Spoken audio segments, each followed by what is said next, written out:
Today we have with us a group of students among America's best. To you, we say, we have only completed a beginning. We leave you much that is undone. There are great ideas undiscovered, breakthroughs available to those who can remove one of truth's protective layers. The reason for the denial was, number one, they didn't know if these were hostile and could we protect ourselves from them. Didn't want the Soviets to know, so they devised to lie about it and cover it up. Decades ago, visitors from other planets warned us about where we were headed and offered to help. But instead, we, or at least some of us, interpreted their visits as a threat and decided to shoot first and ask questions after. 50% of all Americans believe the extraterrestrial explanation accounts for these sightings. Up to as many as 90% of Americans believe the government is outright lying.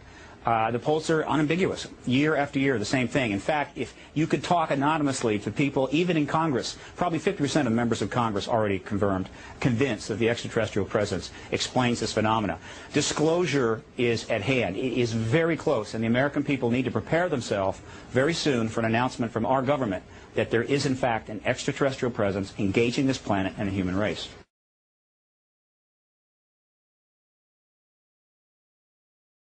To simply sit down, write 2 or 3 paragraphs to the President-elect, put it in an envelope, set it aside, and then address it to the President-elect on November 5th and send it.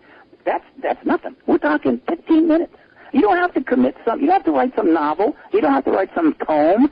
Simply 2 or 3 paragraphs. I want disclosure. I want you to be briefed. I want congressional hearings, and we want that technology you've been working on from those crashed vehicles. That's what you got to say. You don't have to give them a 5-page rendition of the sun event you had in 1974. You don't have to tell them about your contact experience. You want to tell them your contactee? Feel free. You just want to make the key point. That's all we need.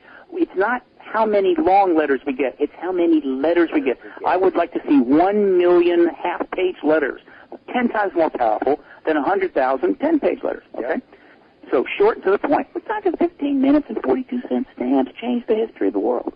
You put just those things in 2 or 3 paragraphs in a letter. Done. You don't need any more. You're finished. Put it aside. Wait for November the 5th. Address it. Go down to the box. We're talking 15 minutes of your life. Act it collectively with the rest of your fellow citizens. And it's very possible by the spring of next year, your government's going to finally acknowledge to you that we have been engaged by extraterrestrials for 6 decades and maybe for 6,000 years. And then after that, we're going to build a new world, and it's going to be the most exciting thing we'll ever see if we live 1,000 lifetimes. That's what's ahead of it. We don't have to listen. We'll be able to deal with the post-disclosure world and all that means and not have to spend the rest of our lives, listening to how fast the polar ice caps are melting, how much money we're losing in our 401ks, more hypocrisy and lies from government, listening to who invaded who the next day. Who wants to spend the rest of their life having to listen to that stuff? It's time to turn a page. It's time to move into, these candidates, Joe, they've been talking about change for like, what, 2 years? Yep, change. For those of you in Brooklyn, I think you probably know what I mean when I say, hey, guys, I got your change right here.